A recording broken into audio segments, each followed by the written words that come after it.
What's up, guys? Sub-Zero here, back for another VOD review, and today I gotta talk about a comp that I love. It's near and dear to my heart. It's one that I've been playing a ton of. I played it a decent bit in tournament, but honestly, I wished I played it more in tournament.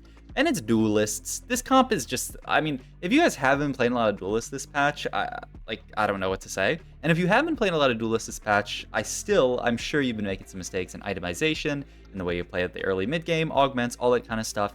And to make all of that easier for you guys, I made a handy-dandy guide for Duelists on Tactor.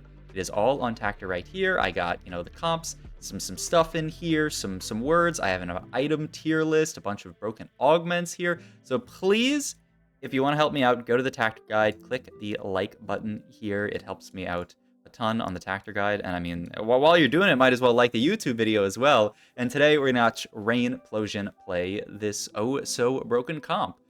So Duelists, I feel like they were kind of they're broken early set with like the Tristana Volibear reroll type playstyle, but the version of Duelist that's strong right now is not really the same comp. Obviously, you put the Duelist units on your board and they slash each other and hopefully not each other, but yeah, they hit your opponents and they gain attack speed and they do a lot of work. Also, Combat Caster is a broken augment, so we're almost always going to be taking that at the start here. Epitaph also quite good. I guess maybe Rain's thinking about cooking some Arcanist Crest setup for a second, but I would be quite surprised.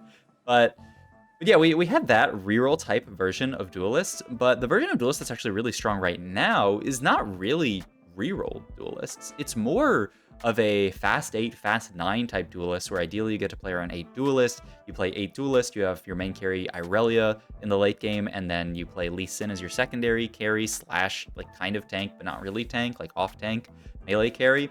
And they just do incredible work. I think the biggest reason why this comp is so strong is not necessarily the Duelist trait itself, it's just Lee Sin himself. Lee Sin is just an absolute monster when you get to a few items on him, and especially a Lee Sin 2 down the line. So play that and you'll have a wonderful time. So Rain here has the Combat Caster to start. She gets dropped a full Gwinsu at the start, which she is not going to make. If we make full Gwinsu, that means we're basically locked into Ashe. And I already told you this is a Duelist game, but also she just doesn't really have a good opener for Ashe. And she also knows that Combat Caster is a fantastic item or augment for Duelists. Your Lee Sin's going to be cast in, get an extra shield. That shield's going to scale with the damage reduction of Vertical Duelist. Also, the second she sees this Volibear, I bet she's got to be thinking about a Vertical Duelist. And also, a 2-star Darius, a 2-star Yasuo is a very good reason to play it. If we are not going to make a Gwinsu's Rage play, then we have to figure out where this bow is going to go and where this rod is going to go. As far as bow items, I really like Titan's Resolve, and I really like Renan's Hurricane. Like I was talking about with the fact that Duelists don't play so much to a Tristana 3 anymore. If you're uncontested, sure, go for Tristana 3, have a great time. But very often you're going to be playing this comp one-way contested, maybe more, depending on the meta. But that's perfectly fine, because you don't have to play towards Tristana 3. You can play towards the Irelia carry. Renan's is one of Irelia's best items just because how it interacts with how all of her slashes move around. So that's something you can think about. Titan's Resolve is another fantastic item. And outside of the rod items, what you want to build out of the rod, I really like Crown Guard, which is maybe what we're going to see here from Rain. Either a Titans or a Crown Guard. It'll be interesting to see which one she prioritizes here. And after that, it's usually like Morello's. Morello's is pretty solid. Once again, because we really like to play into that Irelia, you can go for a Morello, throw that onto her. Red buff is ideal, but Morello is completely fine. And yeah, Rain is just going to end up making the Titans here, throwing it onto Darius, one of the best items in Duelist. So yeah, I feel like you got to pick up the Titans here. I would have been interesting to see the Crown Guard, because I think it's a solid item. You can throw that onto the Bear, the Volibear, and he does very well with it. Also, notably, oh my god, notably we have a Volibear too, but not noting that. Notably, we made the Titan's Resolve onto Darius. We didn't throw it onto the Volibear, and back in the day when you were playing the reroll version of this comp, you would absolutely just throw the Titan's Resolve onto Volibear because you're going to be playing Titans of Volley the entire game. But one, the AP on Titans has been nerfed, so it's not as good on someone like Volley, who's really an AP tank. It's also not as good on Darius, but you kind of just have to put it on him because he's the most reasonable item holder here. And two, you're not playing for Volibear 3. So, wow, that's 4 Volibears. But I would not be shocked if Rain doesn't even care about hitting Volibear 3 this game, even with the natural 4 Volibears. We'll see. Maybe she'll just get Volley for free. But yeah, the Titan's Resolve, it's an item that's going to end up on Lee Sin. It's so much better on Lee Sin than Volibear. I saw a Reddit thread earlier in the week, actually, about, like, what Volibear's BIS is, or what you're supposed to build on Volibear, and it is not Titans. This Titans item just does not do very much on the bear anymore, just because of the fact that they nerfed so much the AP that comes out of it. Hodge is a very reasonable slam here, and we might even see that Crown Guard like I was talking about. Just that gives you a triple item slam onto the Darius. We can move the Crown Guard over to the bear later, and then Titan's Hodge can end up being our Lee Sin items. She is going to make both slams here, even though it looks like... But actually, this person's level 6 with Patient Study, though. I think we should be completely fine in this setup. We're also not going to hold on to the Elune pair. Once again, it's just something that, sure, you could hold on to it, but it's going to hurt our econ. Rain, very, very smart, not going to get tricked into holding any extra pairs that aren't necessary here. All these augments are pretty bad. I would just reroll Silver Ticket. Best Friends is not even a great option either. You might have to take it. Ooh, curious to see what Rain takes here. Best Friends gives you early attack speed. Exiles gives you a shield onto all of your units, but the problem is just sort of like with melee positioning. I'm lagging? Hello? That was strange. Okay, hopefully that doesn't keep happening. I never lag on Twitch. What was that? I thought I like lost internet for a second, but I guess it's fine. But yeah, Best Friends versus Exiles. I think you could make an argument for either one. They're both kind of awkward in this comp. A lot of people say that something like Best Friends that gives you attack speed right at the start is actually pretty good with Duelist because it allows you to start stacking up that Duelist attack speed, which, makes sense. Exiles is probably a bit harder to... At least you can put, 6 units on the front line for this because you want a ton of frontline units here. Wits End, Trickster's Glass, the only really takeable ones here. Wits End, a pretty solid Volibear item, and then Trickster's Glass is just gonna... I mean, it's also gonna be a Volibear item, but he is... Now we have 2 Volibear 2s, which is pretty cool. I guess Tricksters... I could certainly see Tricksters being the better one here, because Tricksters... You could even late game go like a Tricksters Irelia setup. 2 Irelias on your board feels really, really good. Or you could just leave this on Volibear for most of the game, just have him be extra frontline, depending on what you need. The more frontline, the more backline. So, yeah, I like the Tricksters pickup. The other reason to not pick up something like a Wit's End here, even though it's a pretty good item on Volibear, I believe, I haven't checked the stats recently, but I believe it's fine on Volibear, is that we just don't have items for Volibear. If you have a 0 or going from 0 to 1 items, the Tricksters is going to be a lot better than the Wit's End, just because Wit's End wants extra items to scale off of. Item-wise here, we've finished a decent amount of items here. Curious to see what we take here. It's going to be Bow. Okay. I was kind of thinking of a sword here, actually. I'm interested to see. I mean, maybe Rain is just interested in having that free Elune pair, and I'm interested to see. I mean, surely you make it because you're on such a big win streak, right? But she might not even make this. This is crazy to me. I feel like I would always make this, but maybe she honestly thinks her board is good enough. Yeah, and she's actually just going to go for the level instead. She says, I don't really care about Elune 2 here. With 0 items, she's not going to be a big difference on my board. I'm going to have to pay a lot of gold to actually make this Elune 2, in the fact that I have to, resell it and lose a gold, and the fact that it's going to potentially hurt my econ. So I'm just going to level here, play the Nico, and yeah, I kind of love this. That's such a cool decision that I think, like, I kind of thoughtlessly was like, yeah, like, it's a Nico too, you make it, but I think it actually doesn't make that much sense. Component Anvil, I feel like, has to be the pick here. We don't really need gold. We're so rich from our win streak. Items are just fantastic in a spot like this when you're win streaking, and obviously the HP doesn't really do much. I don't want to heal up to 100 HP. We need to bring back the Soraka that when she overheals you would, like, execute people. That would be like it should be like Lissandra when you're 100 HP. Okay, that doesn't make any sense. Okay, it's a stupid idea. Okay, I'm sorry. Oh, look, okay, don't flame me. Look, I'm just spitballing here while we destroy a Kog'Maw reroll board. Also, Kog'Maw reroll just getting destroyed here feels amazing for us, because that guy is supposed to be strongest right now. This is his strongest phase of the game, and we're beating him. I mean, it just goes to show how good Duelists are. And hey, how good is picking up a Lee Sin on 3-7? I would say very, very good. I would say very good. So yeah, I mean, this has been a very good game, I would say, for Rain. If you told me this game was high roll, if you said in the YouTube comments nothing to learn here, I would say there's still a lot to learn from this game, but I wouldn't disagree with you that it's a high roll game. I really have so far liked Rain's itemization a lot this game, and just what she's prioritized. But would I say that she didn't high roll this game? I mean, I'm not a liar. I mean, not really. Love the BT and the Renan Slam here. If you check out my itemization tier list in the guide, those are both S tier items on the tier list. Renan's completely fine on this Tristana for now, and ideally it's going to end up on Irelia late game, and the BT just allows us to go Hodge, Titans, BT onto Lee Sin. So our items working out fantastically with that Tome Anvil. I always call him Tome. Ooh, this is a little interesting augment setup here. I love Capricious Forge so much. I don't think it would mess with our positioning at all. You also have the opportunity of picking something like a Dynamic Duo or a Reinforcement and just using this to push levels. You would probably take Reinforcement if you wanted to either one, because there's a decent chance you just get a bad 5 cost that you can't play. Irelia would obviously be amazing, but you don't have the option. But Reinforcement, if you wanted to, at 96 HP, this is the spot to take it. You take Reinforcement here, roll for a Lee Sin 2, and then this just gives you the fastest 9 in the world. Ooh, I don't even dislike Not Today either. We already do have a 3-item Lee Sin, so yeah, Rain's just gonna say, we have a 3-item Lee Sin. I don't need Not Today here. I'm just gonna take this and use this to push levels. That's actually a really interesting decision, and I think I might have been tempted. I would have been tempted to go Capricious there. I guess the only issue with Capricious, I think I like this Augment too much. You don't have anyone to put it on right now, so I guess you can't even take Capricious. Like, you're gonna Capricious Forge your Kiana. Yeah, nice try. But yeah, I mean, the Not Today is a solid Augment as well, but she already has 3-item Lee Sin. These items that she has on Lee Sin are fantastic, and picking up the random Lee Sin 2 here with Reinforcement means she can just go the fastest 9 of her life. Picks up actually a Xayah here. Yeah, we're gonna turn that into Rakan. I was gonna say, playing the Xayah on our board seems interesting. Oh, also an important thing to note here, Rain has Heavenly on her board. Heavenly, one of the best little like +1 traits that you can add on to this comp when you play something like 6 Duelist. This board looks great. Throw in the random Malphite, give your team some extra armor and MR, which is going to be really, really nice with the extra HP that we're getting from Combat Caster via the shield. The combat stats for something like a Malphite, I cannot overstate how good it is. So much better than something like a Diana. Do not play Diana on level 8 when you're playing this comp. You'll really only want Diana in once you get to level 9, or if you like high roll a Wukong. You want Diana in for the Sage and the Dragon Lord, but Dragon Lord versus Heavenly, it's not even close.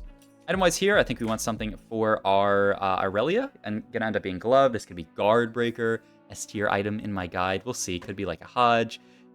You probably don't want to build IE. I don't know if anyone watched the Leduc video. I'm sure a lot of you did, where Leduc talked about the fact that Irelia's crit damage with spell crit, something like Infinity Edge, actually scales negatively with how much crit she has. So if you have an IE and you put a glove on her, her crits will deal less damage instead of more damage, which is pretty strange and obviously just a bug. That doesn't mean that IE is an unbuildable item and that it makes Irelia worse. I've heard some people say that you'd have an Irelia with 0 items and you put an IE on her and she gets weaker.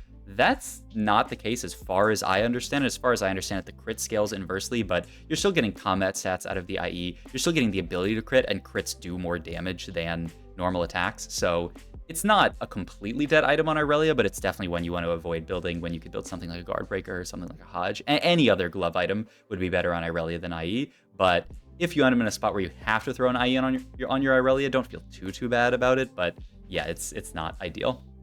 We are going to finally, it looks like, end up losing to this Kog'Maw player. They've got a triple item Kog'Maw, and they're already level 8, which is pretty crazy. That's the power of that Stars Are Born Augment to juice up their econ and allow them to hit really early. But if you want to talk about someone who's got good econ here, look at Rain's spot. She also fit in the Soraka, who's a fantastic add on this board. The AP is not that amazing, but the random Altruist with Rakan feels great. Gonna go for the Guard Breaker. Wow, another S-tier item. Rain's itemization looking very, very nice. I think she read my guide, even though it came out after this game was played. Yeah, probably just that, you know, she knows that the items, what items are good. We are pre-leveled all the way to 9 here. This is gonna allow us to roll on 9, pick up an Irelia to play around.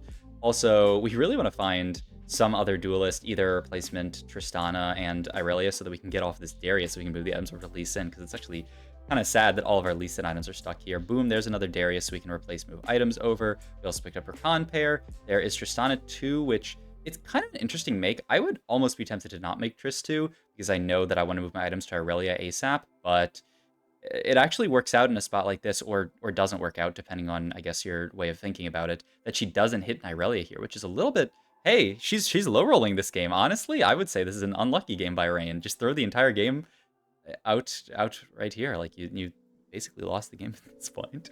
All good, we're going to be 76 HP, but yeah, no Irelia is actually pretty unfortunate there. The Wukong pretty fortunate. Yeah, I love a Wukong over a Soraka here. The Sage value is just so out of control onto something like a Lee Sin. This unit, you can never have too much healing on Lee Sin. Also note that she's second rowing her Tristana here with Sage in. This allows the Tristana to get that Omnivamp, which is so much better than the AP onto Tristana, which is really, really fantastic for her. So that's something really nice as well. But as you can see, look at this Lee Sin unit, just full HP, just popped in the back line, almost dealt 6,000 damage while tanking everything. The unit's just a monster. The Tristana did decent damage here. She will be a little bit of a slouch later in the game. It's just hard for Tristana to keep up once people have, you know, Azirs that are shooting giant laser beams that can just kill Tristana. I've had some horrible situations where my Tristana jumps into the middle of the board, and while she's in the air, she gets laser beamed by Azir, which made me a very sad TFT player. Hey, we're picking up some Volibears on the way here, but maybe we're actually picking up some Lee Sins. That is 6 Lee Sins, and yeah, when you get 6 Lee Sins in a situation like this, you can certainly think about doing this and just building the double Lee Sin there. I've seen this a lot. Makes perfect sense, right? Not only is the second Lee Sin still benefiting from everything the first Lee Sin is, the Duelist, the Sage, but it also gives you a nice place to park that Lee Sin so that you can potentially sell some units on your bench and find a Lee Sin 3. We're only 3 off. This is a comp that it looks like no one else is playing in this lobby, and this is a comp that I feel like at max is usually only one-way contested. I never see a lobby where there's like 4 or 5 Duelist players. I'm sure somebody in the comments will chime in and say, well, in my lobbies in Diamond, there's always 16 Lee Sin players, and I mean, I don't doubt you. Ooh, this is the scary thing for Duelist, is when something like that Syndra ends up fighting us. The Syndra just immediately ulting onto our Lee Sin. Oh yeah, we just barely lose the fight because of that. That is, I would say, this comp's worst matchup is just Syndra. If someone can put a Syndra on your Lee Sin and kill him before he really gets his Titan stacking, then that's obviously bad news for the Lee Sin. So yeah, it's something to keep in mind when you're swapping around and what boards you should be afraid of. Syndra boards tend to be really scary. Hey, that's 6 Volibears, so maybe we can actually look at a Volibear 3. Rain's still rolling at 9 because there's so much stuff we still have yet to find. There is finally the Irelia. It took us a while, but there's the Irelia. There's also a Rakan 2, which, yeah, has to come onto our board here, so she's going to fit that over the second Lee Sin, which makes a lot of sense. She does end up Trickster's Glassing in the Irelia, which, like I was talking about early game, is a really, really smart usage of the item, so we just get 3 out of Irelia here. I know, actually, she did get the Irelia in at the last second, so we do have 2 Irelias on this board. Like I said, Irelia, just a great user of Trickster's Glass. Not only is she just a solid unit at 0 items, so, you know, there's no reason to be sad about having a Trickster's Glass Irelia on your board, but also she doesn't really care about the fact that her mana gets messed up from having Tricksters, and the HP doesn't really matter either, so she's, I would say, one of, if not the best holder of it in the entire game. So yeah, I mean, our board looks fantastic. Only sad part about this board is we never found a Duelist emblem, so we can't play for that oh-so-powerful 8 Duelist, but I mean, this board certainly looks strong enough to beat a lot of people in this lobby. We just have to worry about if someone caps out really, really high, some kind of insane, like Ashe comp, like that person who was playing around Ashe Syndra. Rain also noticing that other people are noticing her holding the Lee Sins. That player that she scouted just now was holding a Lee Sin, so probably not going to be able to hit Lee Sin 3 this game unless we get a random Mortdog duplicator for minions, but I would be surprised. This person also holding on to only 5 Syndras with a duplicator, which, you know, allows them to hit a lot easier, and if they end up getting to 6 or 7 Syndras, then we really have to worry. But for now, not so much of a worry about them hitting Syndra 3, so we'll see. Is there a Syndra on Carousel? There is not. Itemization-wise, we've itemized pretty much everyone at this point, so we can just pick up, yeah, the Irelia pair here. I mean, that's a second Irelia, which feels really good, and yeah, we have triple item pretty much everyone. So this QSS, it's gonna go on Wukong, I guess. Wukong, kind of a weird fellow in this comp. Also, Rain there, I really like that. She sold her Tristana, right? She downgraded her Tristana, who's just really not that relevant at this point in the game, so that she could get some extra rolls in here to potentially hit the Lee Sin. And she's even gonna glove the Wukong here because she knows this game is almost over, so we don't really need to worry about playing for max cap, having all these item slots open on the Wukong. We want to be able to hit Wukong 3, and we lose another fight, which is a little scary. Still, just barely one off of this Lee Sin. We're going to live this round guaranteed, so it's probably okay. In an ideal world, the player who was holding the Lee Sin ends up dying. I didn't see which player that actually was. I know I saw it on the bench. I believe it was the other player. Yeah, this player Ging who's holding it. It's not Ging. There's another player named Ging, but this is not the same player, right? Ooh, that's actually an insanely bad loss for us. That's an Irelia 2 though. That is an insanely good Irelia 2 for us. I also really love this roll down on the minion round for the fact that, you know, people are going to roll at 7-1 immediately to try to pick up something like an extra Lee Sin to try to deny us. So rolling during minions, I love a lot, just to give us some ability to hit this stuff. And hey, there it is. There's the Lee Sin 3 through the 1-off copy. We still managed to hit. We can pick up a Wukong item here, but it's not going to matter. The Lee Sin 3 is going to easily coast us to victory. I would have been really interested to see what would happen if Rain missed on Lee Sin there, because I would fully expect her to open sell something like the Wukong and just use that extra gold to roll for Lee. So it would have been fun to see the APM check if Mr. Mortdog did not have Rain this game. But I mean, hey, it's always fun to see somebody win a game, right? See this Lee Sin kick the hell out of everybody. Maybe our clone killed. Yeah, it is a double kill here for the first place. So really, really fun game from Rainplosion. Hope you guys enjoyed. Once again, check out the tactic guide in the description below if you want the secret tech on how to play this comp. And I'll see you guys in the next video. Thanks for watching.